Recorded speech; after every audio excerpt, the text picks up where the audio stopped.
कुठली भाजी कापते? मेथीची? ओके काप.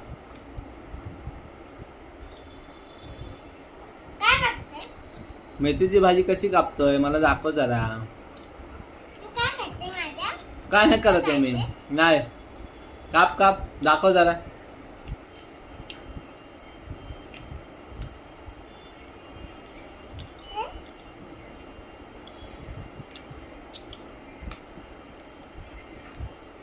त्याच्यावर एक पाय ठेवायचा बाबू. असा असं ठेव.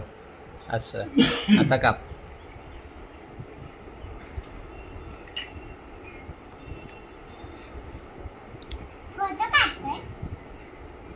काप. हा हा. फोडणी कधी देणार आहे? नंतर देणार आहे भाजी.